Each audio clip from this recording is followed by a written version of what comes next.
Once budgets are established, they become an important basis for evaluating future performance, they can motivate employees to meet objectives, they serve as a deterrent to waste, they promote efficiency, and they can serve as an early warning system. If I didn't budget, I would definitely overspend because there's so many things that I want to do for the bakery. It's like having a baby and you want to dress it up and you want to take it to Disney World and you want to make it as fun as possible. Sometimes people confuse budgeting with planning. Whereas planning focuses on long-term strategy, budgeting deals with short-term financial management. Budgets can be prepared for any period of time. In the case of baby cakes, Erin prepares an annual budget, which is supplemented by quarterly budgets. From there, we know what we can buy, how much to put into certain items, and that way we can look at an extended period of sales trends, weather, holidays. Holidays like Valentine's Day, which brings us back to our starting point. With Valentine's Day quickly approaching, Erin needs to be sure that she has allocated enough resources to handle the rush, assuming there will be a rush in the new location. So how does she proceed?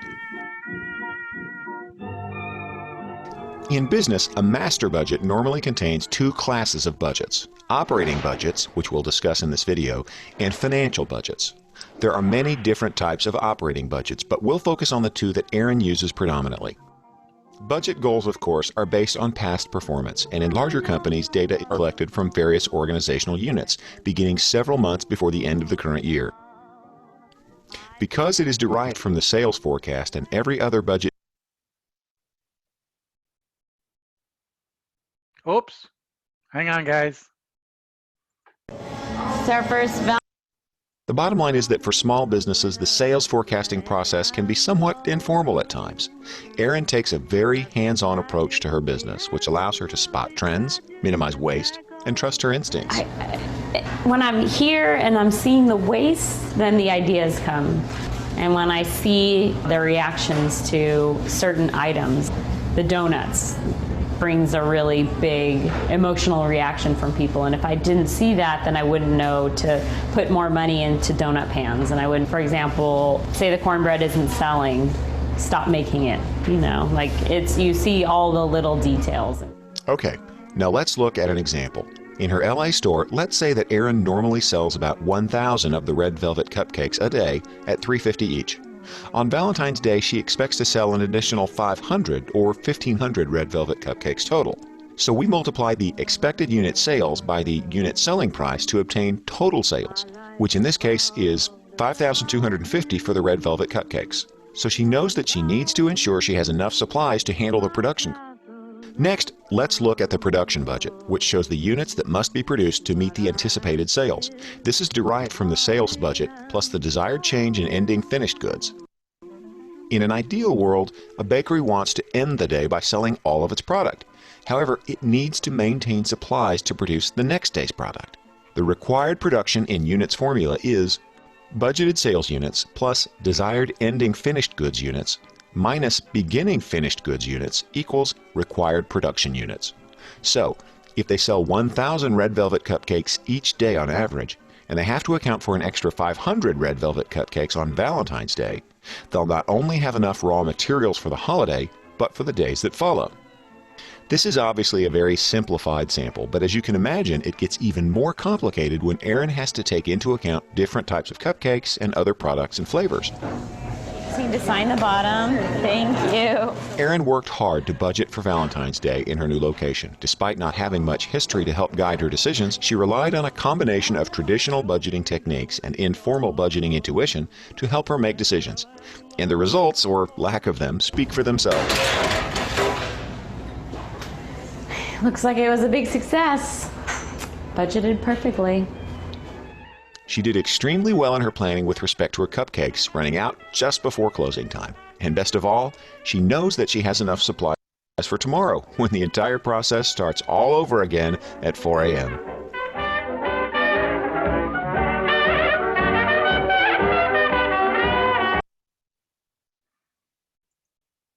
Okay, the interesting thing about that is that the budgeting is a way of determining planning. It's a way of planning. It's a way of making sure you have enough product to sell. It's to make sure you have enough product to produce, and also to have something left over. A lot of companies these days, our budgeting is, their whole budgets are changing because there is no volume, there is no sales. And what do they need to keep the business open? What do they need to, for example, there's a place here in Claremont that I like to go to. It's called Pizza and Such. It's a pizza place. And in Claremont, the Pizza and Such is now open for online sales only. You can't go into the restaurant because of the quarantine rule.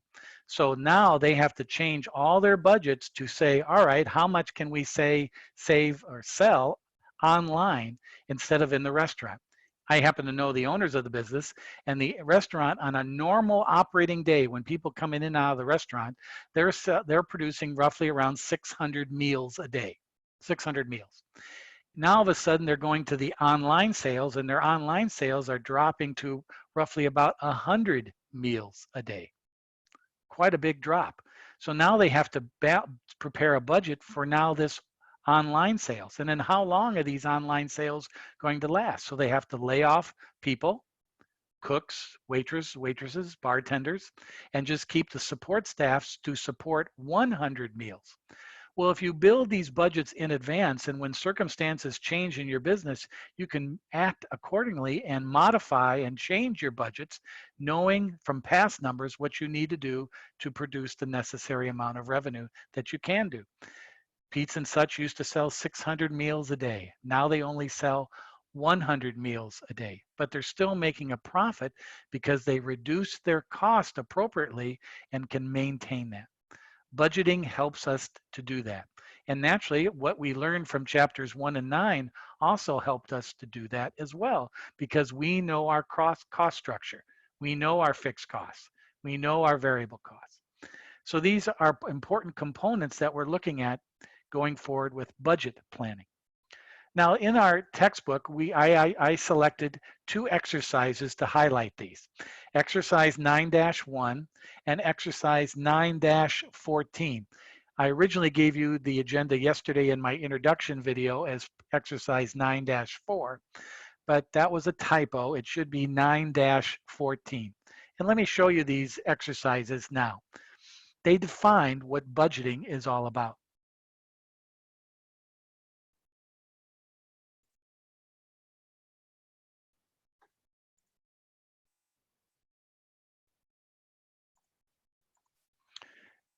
In exercise 9-1, explain this is purely a definition problem, and you will have some questions on your exam number 2 that are just multiple choice, just definition problems. And here it is here. Explain the concept of budgeting. Explain it.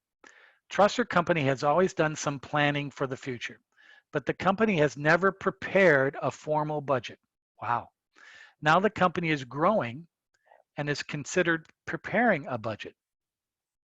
The question, this is kind of corny question, but it gives us the definition of budgeting.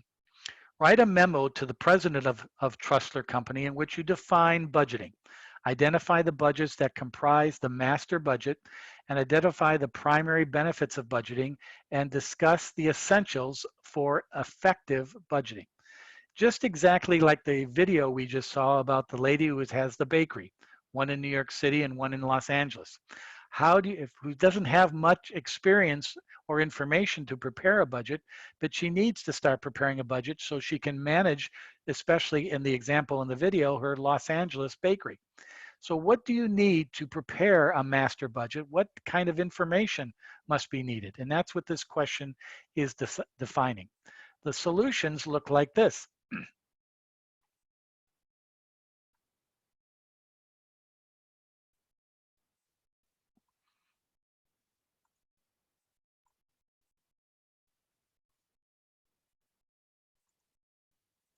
And these solutions we posted to our Blackboard site after class today in week number 10, chapter 9. And this is the memo that this student, you, would have written to Mr. Dixon explaining what is a budget. Okay, and this is a good little answer that you have to give you the template for the definition of budgeting. Okay, A budget is a formal written statement of management's plans for a specified future time period, 1 month, a quarter, a year, expressed in financial terms, not in words, but in numbers, dollars. The master budget generally consists of operating budgets such as sales, production, direct materials, direct labor, and manufacturing overhead, selling and administrative expenses, and a budgeted income statement and financial budgets such as capital expenditures, cash, and budget balance sheet. These are all what are called part of the master budget, taking a look at every sector of the company. What do we plan on selling? What are going to be our costs? How many are we going to produce a day? What's our overhead? What's our selling or period costs? What do those numbers look like in a financial statement format? And how much cash are we going to need to generate this type of budget? These are the explanations of a master budget, these segments. In our class this week, we're just going to concentrate on the definition of a master budget and the preparation of a cash budget. That's what exercise 9-14 is, the preparation of a cash budget. Because as you all go forward into your classes next fall, or even some of you in the summer, the next class you're going to take is probably either business finance or some type of advanced accounting class. And in those classes, budgeting is very important, especially cash. A company cannot survive without cash. And cash budget is perhaps the most important budget of a master budget.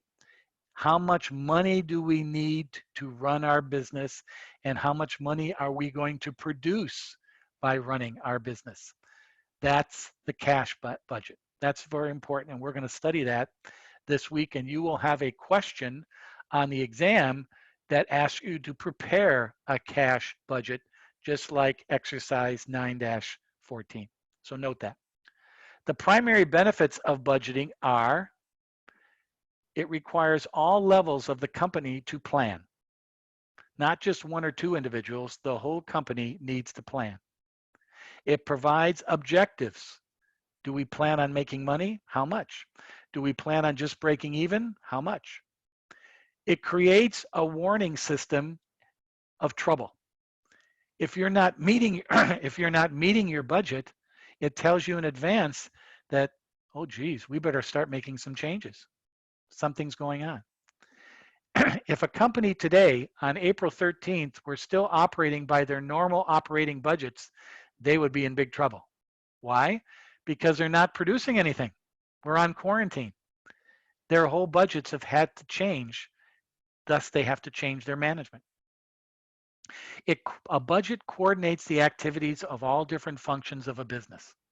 Your sales team, your production team, your distribution team, your HR, accounting, all different parts of the business are coordinated through the budget. It also increases the awareness of the company to everybody.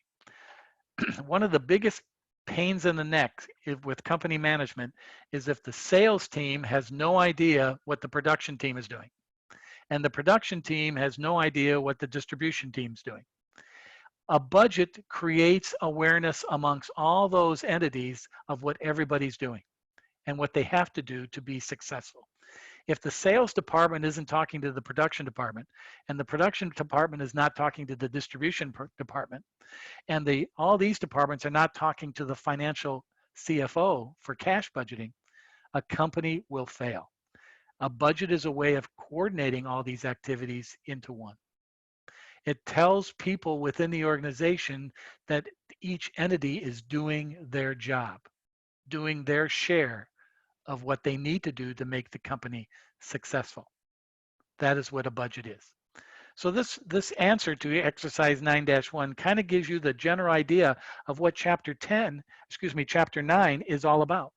It's all about the definition of how to plan and how it helps your company operate. So pay attention to this answer in 9-1 and understand these definitions of why we do budgets and what they produce as a result of efficiency within the organization. Very important. Okay. Now we're going to look at exercise 9-14. And before we look at the answers, we're going to look at the question. So let's take a look at this.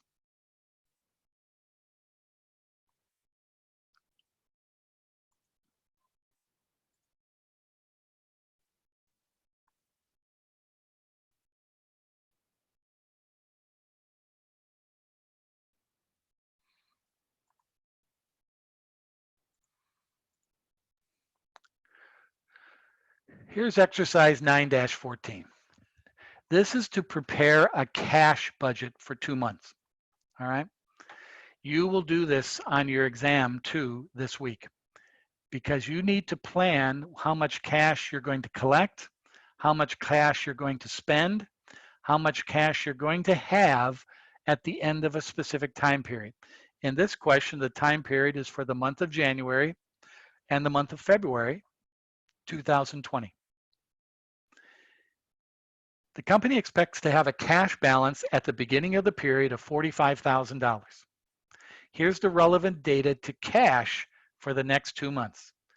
They're going to collect $85,000 in cash from customers in January and $150,000 from customers in February. That's money coming in.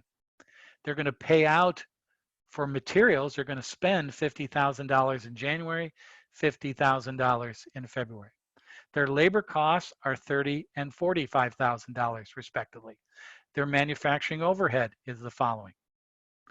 These costs include depreciation and all overhead costs. Selling and administrative expenses or period costs are $15,000 and $20,000. They expect sales. They're going to sell some marketable securities in January. This is not their product. This is assets that they own. They're going to sell them. The company also has a line of credit with the bank that enables them to borrow up to $25,000. The company wants to maintain a monthly cash balance of $20,000. All right. You can look at this later if you not already have done so. But the result of these parameters, the results of these discussion points. Now notice they're getting information from the collection department. They're getting information from the production department, ordering materials, from the HR or from the production department about what their labor costs are going to be, overhead costs from these various selling and administrative. It's the combination of all these departments providing this information. And this is what it will look like when it's all done, which you are expected to do.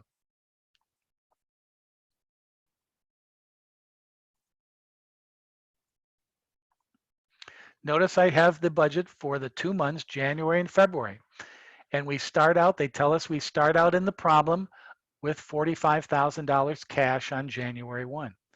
We break down our cash into 2 main areas. Additions, receipts, money coming in, money going out, disbursements. All right. Now, remember they said they wanted to maintain a $20,000 cash balance. That will require some additional financing in February to achieve that. Let's show how we got that. We started out with $45,000. We added in the collections. Remember, we sold those marketable securities. That's the amount of cash coming in. There's our total available cash. Here are the materials, the labor, the overhead. All right. This SG&A. There's our expenses, our total disbursements. We end up with $27,500. Beginning, receipts coming in, disbursements going out, $27,500. Notice they want to maintain at least a $20,000 cash balance. No additional financing from that credit line. The $27,500 starts the month of February. There's no marketable securities sold in February, and we collect $150,000 from our customers. Here are material, labor, overhead, SG&A. Notice when we take the beginning balance plus receipts minus disbursements, we now have a balance of $14,000 at the end of February. If the company wants to maintain $20,000 cash balance, they have to draw on that credit line of $6,000 to reach the $20,000 goal. Why this is important? because usually banks will charge you interest on drawing on that credit line. And you have to be aware of that because you need that money. Why do they maintain $20,000 as a balance for the business? Because that's what they need to know, that they have to be liquid, have some liquidity, some money in their account should something change, should something happen. All right. You keep that ending cash balance at a certain amount, knowing you have that cushion. If you try to spend all your money every month, that's dangerous. So you want to have a cushion. It's just like if you make money on your job, at the end of the month, you might spend all that paycheck on your expenses. But the next month you earn a paycheck and maybe you only spend a portion of of that income. You put a little bit in your savings account. You put a little bit on the side to keep just in case something happens. That's what that $20,000 represents. It's a cash balance for liquidity. Very important. But they have to draw on their credit line in February to achieve that. So what I need you to do is study this 9-14, and then we're going to look at problems on Wednesday, 9-1A and 9-3A, where we can practice this.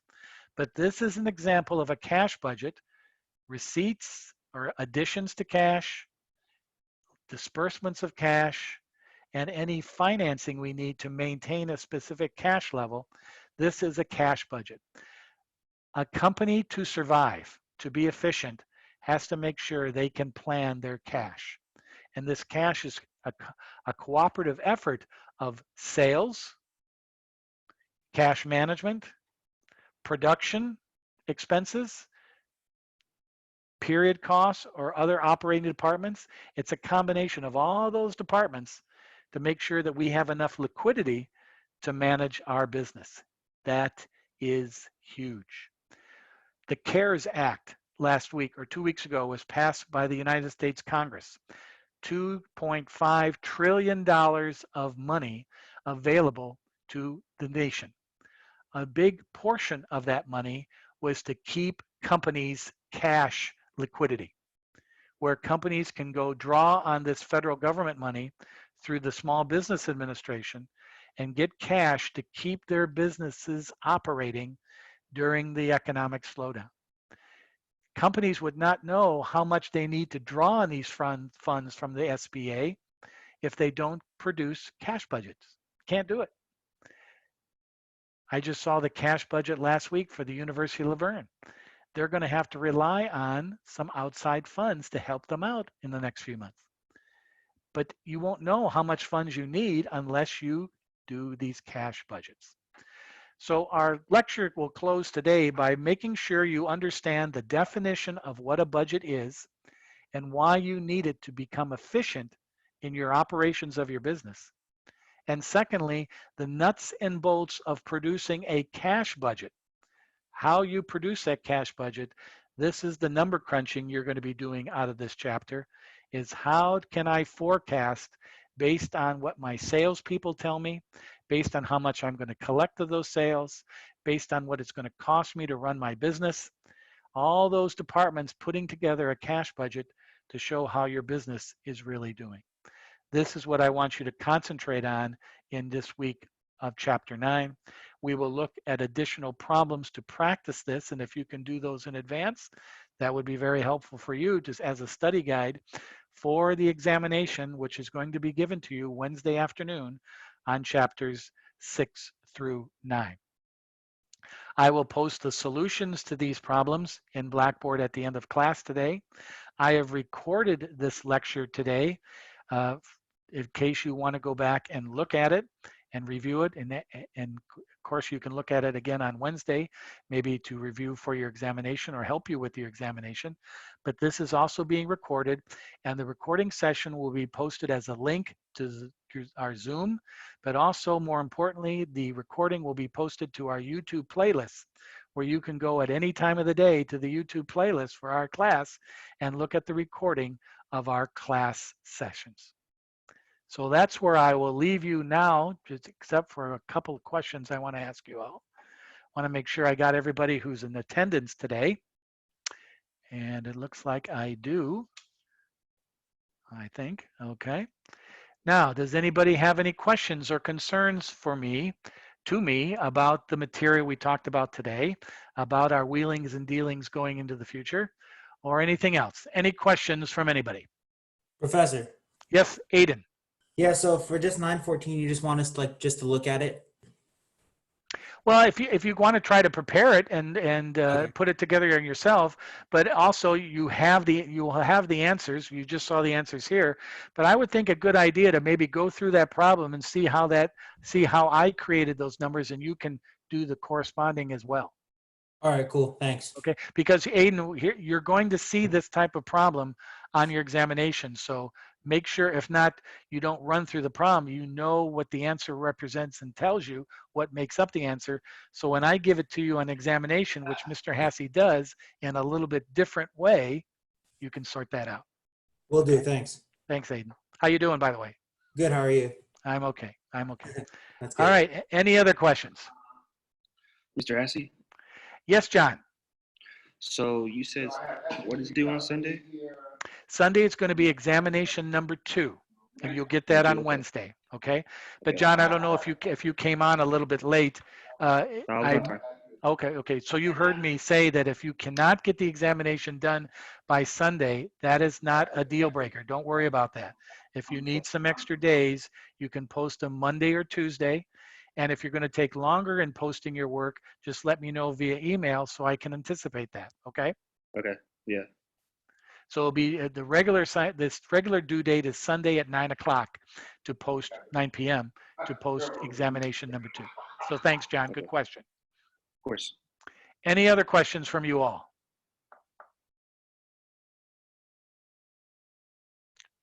Okay. Well, good. Again, this session has been recorded and in the office of T. Boone Pickens in Oklahoma City, Oklahoma. And I hope you all are doing well.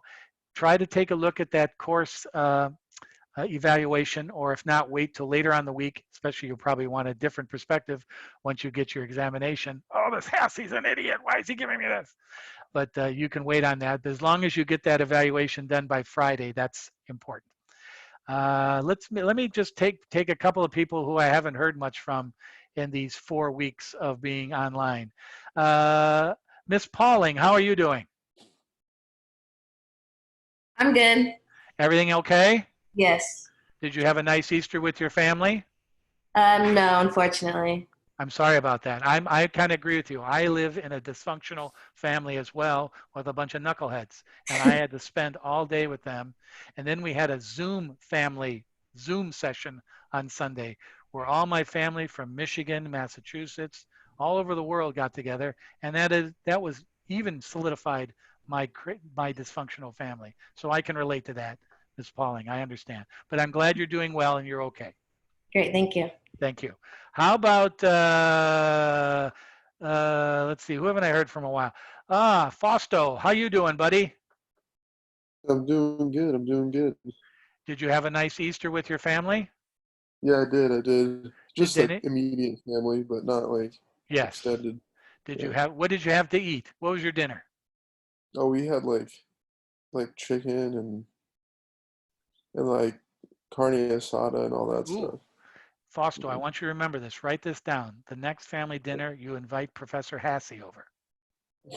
All right, remember we'll that. do. All right. Now, don't do it now. You can't do that. If I show up, you guys will kick me out. But down the Yeah. road, I want to be invited. I'm just teasing you, but no, if you want to invite me, please do. All right, Fausto, I'm glad you're doing well. All right. All right, everybody. That's enough of me making a total fool of myself with these questions. So let's again. So we have some work to do for Wednesday. Again, those assignments and those exercises are not graded. It's just a plan. But you do have graded work later on in the week in examination number 2. So that ends our session today. I now got to get ready for a stupid faculty meeting at 11:30. So I'm going to have a quick Bloody Mary before I go to that meeting. Let you know how that's going to go. So you guys take care, stay healthy, and we'll see you all on Wednesday. Adios. See you later, All right, Mr. Mr. Hassey. Assey. Oh, there's Mike. See you, See you later, Professor. Mr. Hassey. See you, Mike. Take care, guys. I'll see you Wednesday. So, Professor, see you next time. Take See care. you, Zinya. Thank you. Bye. Have a good one. Goodbye.